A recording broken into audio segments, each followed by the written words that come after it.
Welcome back, everyone. It is day 26 of this challenge. And I am just, like I said, so full of ideas that I am having trouble deciding which classes to teach for these remaining few days. But today's class I decided on because I think it's really important. Most of us deal with tension in the neck and the shoulders and the upper back, if not chronically, then definitely frequently or occasionally. So I think it's a good class to just have in your library and to be able to do from time to time when you want to address that kind of tension in your body. And specifically in the wintertime when we all kind of start to hunch over and keep ourselves warm and we do this posture quite a bit, that neck and shoulder tension can become quite intense and be exacerbated by, activity in our days. And we'll leave it at that.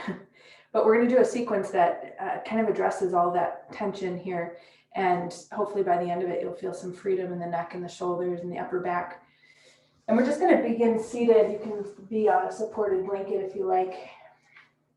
And take a moment just to adjust your seated position so that you're comfortable. We'll be here just for a couple minutes. And lower your chin to your chest and just kind of feel or tap into the weight of the head and use the weight of the head to start to kind of break up some of the tension that comes along the back of the neck.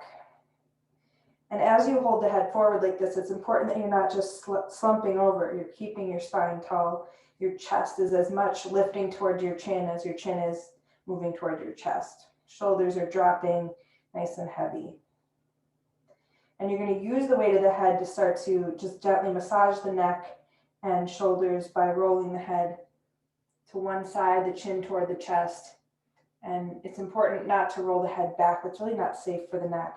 So you're just going in a kind of a semicircle from side to side.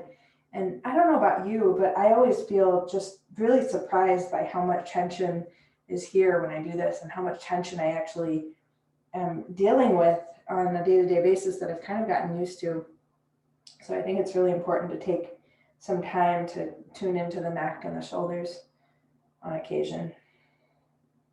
Even if you aren't necessarily having an issue, you might take this practice or do this practice and discover, oh wow, I guess I do have neck and shoulder tension.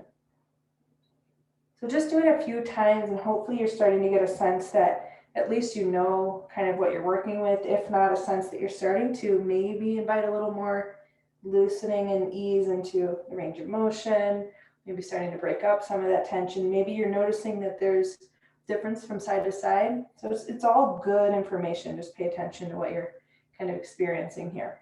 The next time you take your head to one side, you can just leave it there. Extend the opposite arm out. So whatever way your head is leaning, extend the opposite arm out. Take your free hand and just pull back on the ear. And just kind of move your arm around in space and kind of explore. This is how we can kind of feel what's going on in the shoulder blade area, maybe down the side of the neck here. You might feel it in the scapula. It's different for everybody. Just kind of exploring space with the hand and then with the arm, And then you're going to leave the arm off to the side and just start to rotate the arm now. And then you will get even more sensation to kind of start to understand in your body. So these are just really simple and slow warm-ups. You can release that side, roll your head to the other direction, extend the new arm out about 45 degrees, pull back on the ear just to kind of encourage the stretch. And then again, start to move your arm like a big long rudder. You're not moving your body, just the arm. And just kind of notice hot spots. And make sure you're breathing well. And then you're going to pause the next time the arm is kind of alongside of you and rotate now. Rotate the arm, thumb down. Let's see if that brings in any more sensation or understanding of your neck and shoulder tension. I'll go ahead and release that. And now before we move out of seated, we're just going to take some shoulder rolls. So take either direction, exploring space, and your objective here is really to find smoothness. So you might take this movement pattern and feel like a jerky machine, like the Tin Man that needs oil. Just finding a smoothness that might mean you're going slower. It might mean you're also going smaller, and it might mean both. So the primary objective is smoothness. And once you have the smoothness, then you can work towards bigger. You might work towards faster, but start with smoothness. And then land somewhere and switch direction. I feel like this is a quick way to give yourself a little massage. Sometimes you're just craving someone to come up behind you and rub your shoulders for a couple moments. So this is a good way to just do it for yourself. You can't always have someone giving us, especially in these days when we're all kind of isolated. We have to learn to give ourselves a massage. And then arrive with your shoulders back and above the hips. And we're going to move into child's pose. Now, taking your knees wide, sit way back, pressing your hands into your mat, drawing the tailbone down, placing the forehead. And when you place the forehead, be very aware of how your neck aligns. So we want to place the forehead in a way that the neck is staying open, that you're not extending your spine right at the base of the skull. So it's nice to be close to the hairline for this pose, but make sure that you can breathe. So that might mean you're putting something under the forehead so that you can breathe.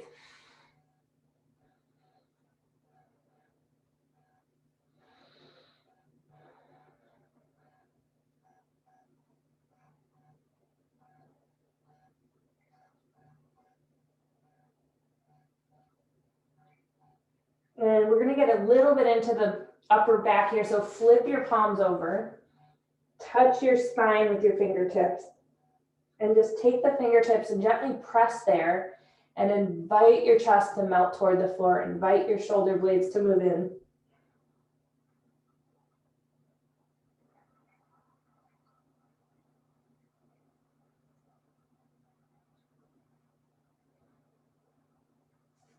Unfold the arms and turn the palms over and find your way to hands and knees. We're going to come into a cat pose. So rounded spine, tailbone points down, your belly hollows up toward the back body, your armpits hollow out a little bit, your chin tucks into the chest. And we do often do this pose with our breathing, but today you're breathing normally in and out. When we do this in a fluid way, this would just be exhale, but right now you should be breathing in and out. Like you're looking for your own navel. So really peering inward, chin finds chest, a complete brainstem to tailbone arc. Deep, deep, deep. Hold for 3 or 4 more cycles of breath.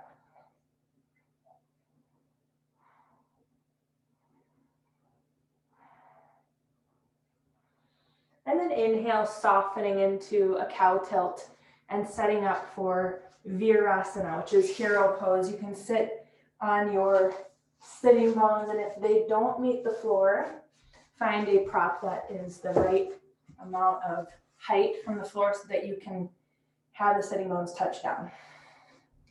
Knees together, feet wide. Bring your hands to the soles of the feet first and just roll the shoulders back.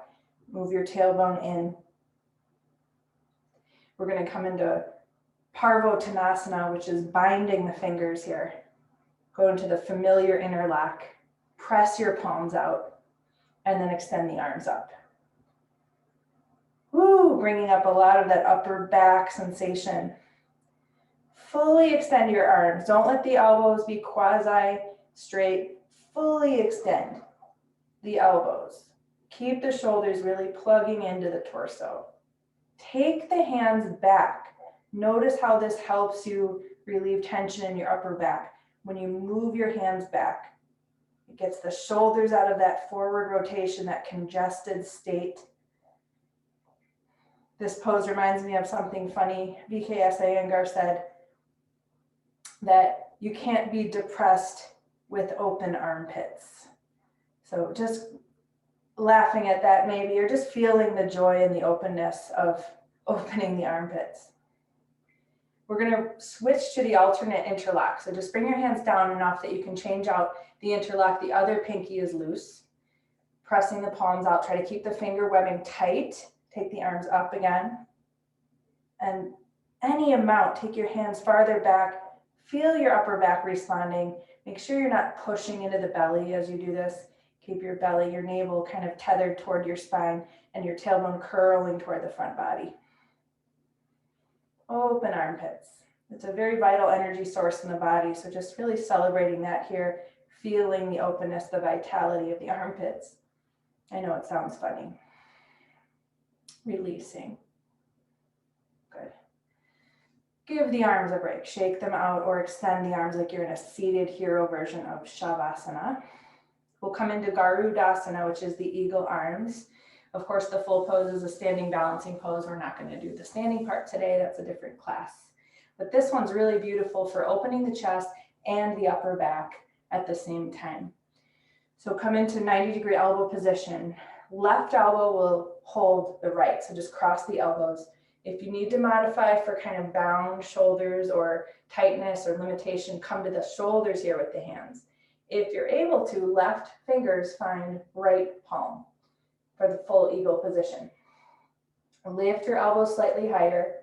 Move your chest forward, your shoulders back. Keep the upper back really spacious. And because you're kind of blocking your own view, close your eyes, which can be helpful to the alignment of this pose. Because in this pose, sometimes the face likes to pull forward. So closing your eyes and adjusting the skull right above the spine. Feel how this is like a big lateral opening across your upper back. The shoulder blades get congested, and this is a nice invitation to peel them open, to sweep up some of the dust that lives under there with the breath. And we're not opening the upper back at the cost of collapsing the chest. So somehow you must keep the front and back body, upper body open. Deep breaths.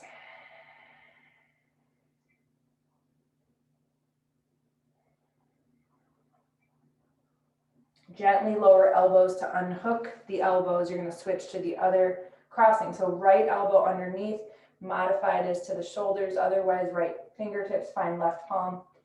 Lift the elbows.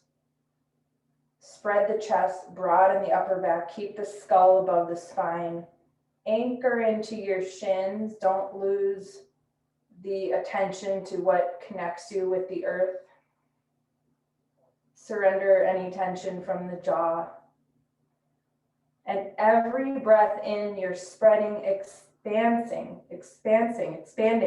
is the word, thank you, across the upper back. So expansion is the term for horizontal space. Extension is the term for vertical space. So right now you're expanding across the upper back.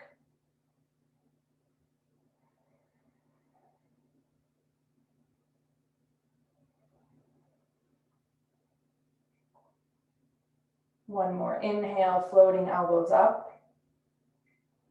Exhale, release them down. Unhook the elbows. And again, do what you need to do with your arms to relieve any discomfort, any fatigue. And you can come into a seated position now.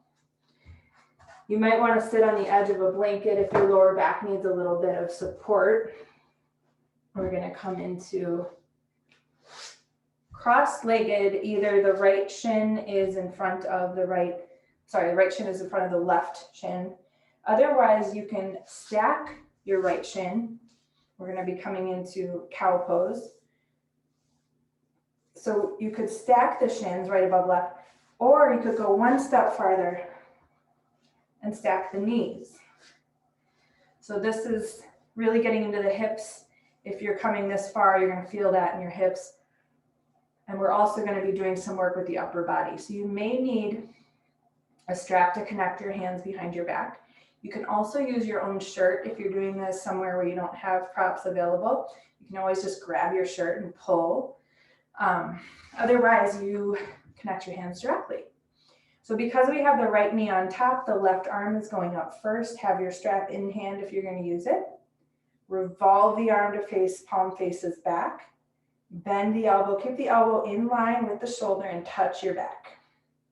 Extend your right arm out sideways. Swing the arm, catch the strap, grab your shirt, or hook your hands together. Where the hands meet or where the middle space is between the hands should be consistent with where the back of the sternum is in your back body. So the support that you're giving yourself to open the chest from the back, pressing gently forward. Take the elbow tips back to increase that. Keep your head directly over your spine. Create resistance between the elbows and anchor into your legs.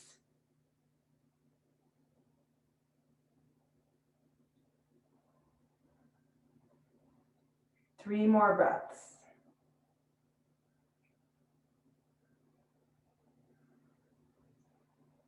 Good. Gently unhook your arms.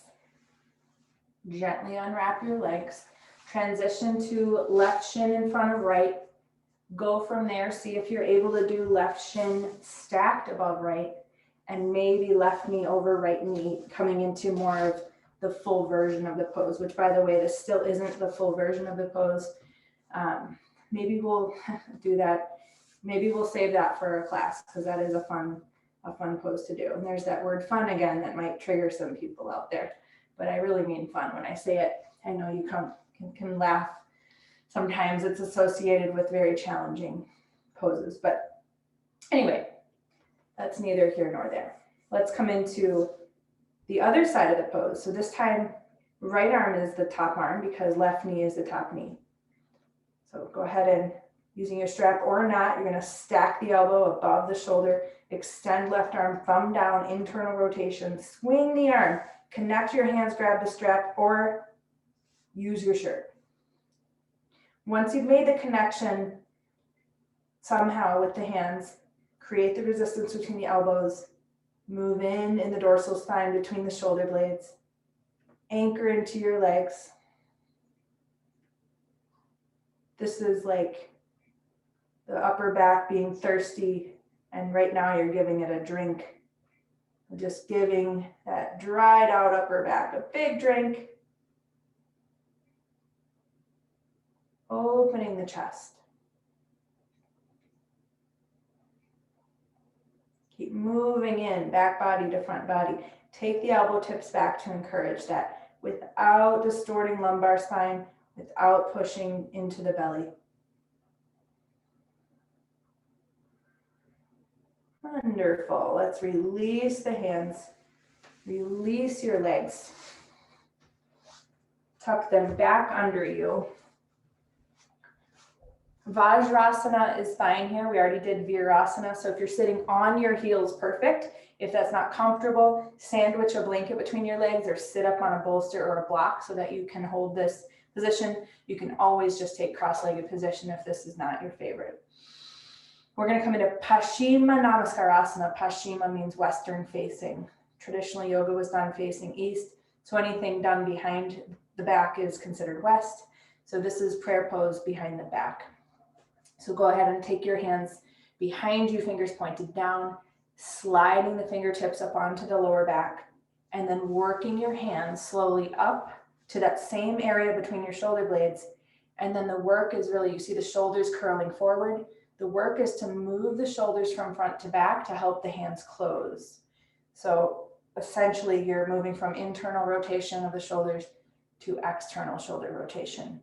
And for a lot of us, this pose, it takes many, many years to close the hands. So if it's not coming, if you're not able to close the hands, then there's no purpose to this pose.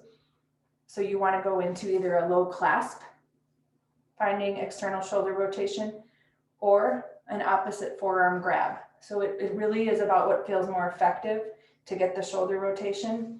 And if you're able to do reverse prayer, you're going to hold that. We're going to close our eyes and sit for 5 breaths.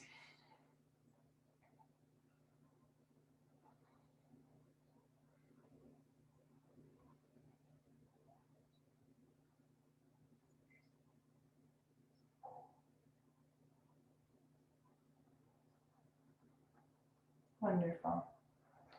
Releasing your hands again. Seated version of Shavasana with the arms, just kind of relieving that strong rotation. I want you to come into downward facing dog pose.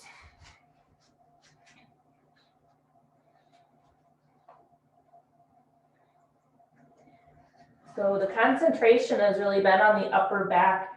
So find a way as if your friend is right there with you, and have that friend gently pushing in your imagination on the same area between your shoulder blades, assisting the back body to meet the front body, assisting the front body to gently inch its way toward the thighs. Can you roll your inner wrists down while you lift your inner upper arms up? So there's a contrast in the rotation of the lower arm and the upper arm. The forearms, the inner wrist roll down, the upper arms, the inner arm rolls up. This way we keep the chest really open and bright. Extend your legs fully, send the inner knees back, send the outer knees inward, and take the leg bones from front to back.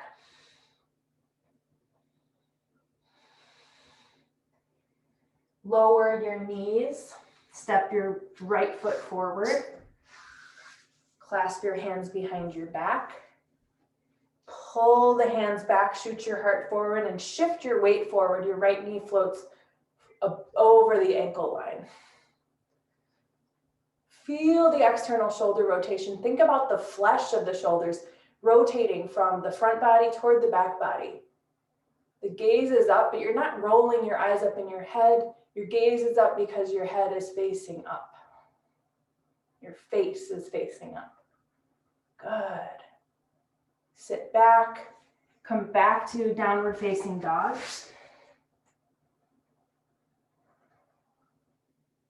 Take your knees down and step your left foot forward. Go to your opposite alternate interlock of your hands here. Shoulders back. Pull your hands toward the floor. Shift your weight forward. Let that left knee advance forward of the ankle.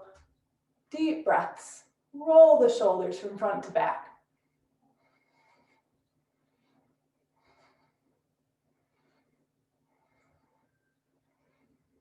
Good. Exhale and inhale. Pull back. Find your way back to downward dog. And tiptoe toward the wrists. We're going to come into Padahastasana, which means hand to foot pose. If you are not able to slide your hands under your feet with your toes over the wrist creases, then you can do one of two things. You can step on a blanket with the front feet to get the same effect of angling the feet so that the weight is in the heels. Or you can take a strap under the feet and pull, which will also give you a similar effect. And if you're stepping on the hands, the toes again are right over the wrist creases. Look forward, inhale, and exhale. We're going to stay a full minute here. Take the chin way into the chest.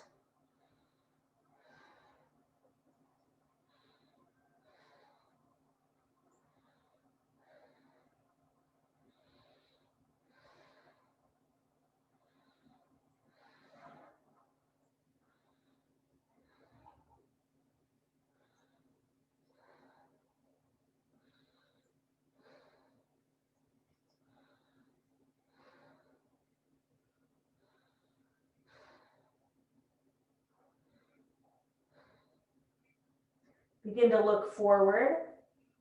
Inhale, take your hands away from your feet, find your hips, and come all the way up.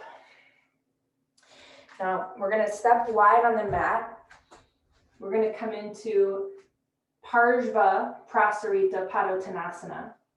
So you're going to be taking one hand forward, and then let's take your left hand forward. Take your right hand to your left ankle. And with the leverage of the arms, you're going to gently turn your chest. and peek through that little window of your left limbs.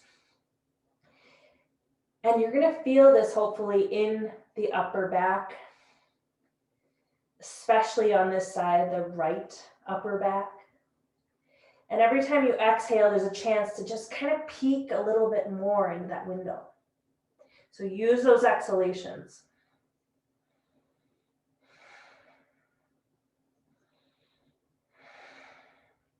That hand out in front of you is essentially creating a little tripod. You have your 2 feet, and then you have that arm extended forward. So you should feel pretty stable here, hopefully. You're going to go into second side. So you replace that left hand with your right hand, the right hand being the new third of that tripod. The left hand will cross to the outer right shin or ankle, whatever you can reach, and gently, breath by breath, rotating to peek more thoroughly through that window of your right limbs.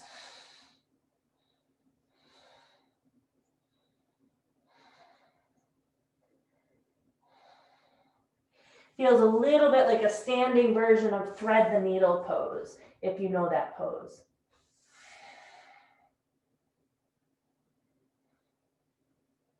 Two more exhales. Finish strong. And then you can inhale back to center. And for this next pose, last 2 poses, I want you to use a wall or have wall access. We're going to be doing a downward dog at the wall. Hopefully you can see this. What you're going to do is actually be putting your forearms down and your hands on the wall. So I'm trying to see if you can see this. My forearms are on the floor. My hands are kind of angled 45 degrees up, fingers pointing kind of 45 degrees up the wall at a diagonal. My elbows are shoulder distance and under the shoulders. My knees are going to start under my hips.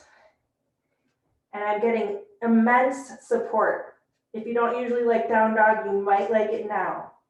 So hands are on the wall, fingers are kind of radiating at 45 degrees outward, forearms are grounded, and you have lots of support to move those shoulder blades in. Sometimes the shoulders feel like they're in limbo land in down dog. Here they really feel supported, long arm bone into shoulder joint. By the way, this is really good setup for forearm balance, which we are going to do in the remaining days. It's one of my plans for the final days of this challenge.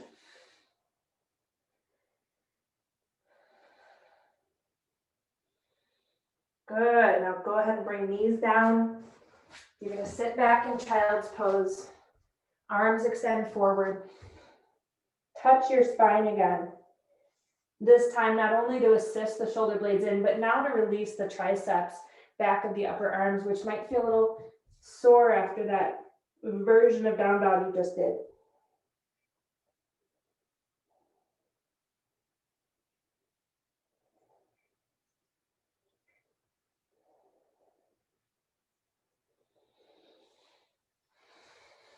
Last pose you're going to set up for is legs up the wall pose, and you're going to take your Shavasana here today, so it'll just segue right in. And I'd like you to use some height for your lower back. So 1 or 2 blankets is sufficient, and those of you that own bolsters, that's a good one for this pose as well. To come into the pose, you have to kind of sit sideways to the wall with your hands behind you. And you're going to try to kind of center yourself on your propping. And at the same time, you're going to bring the legs up and the torso down and shift your way onto the wall so that the buttocks come as close as they can.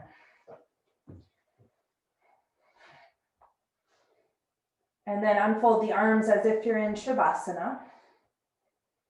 And this can be a very passive pose, which is why it's appropriate to remain for those final resting pose.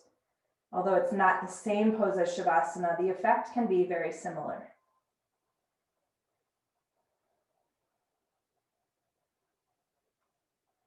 If you don't have a wall in your home practice space, you can always elevate the lower legs on a chair for a similar effect. The lower legs can rest on the seat of a chair. You might put a blanket over it to make it more comfortable.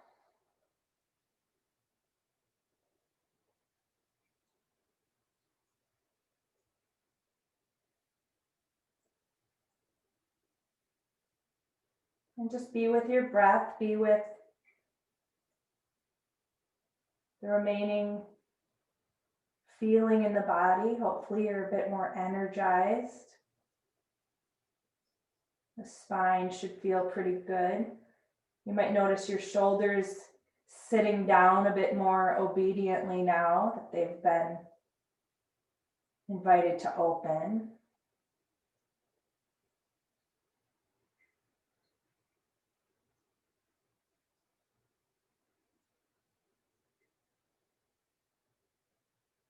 Let your last few breaths really sink the lower abdomen toward the floor.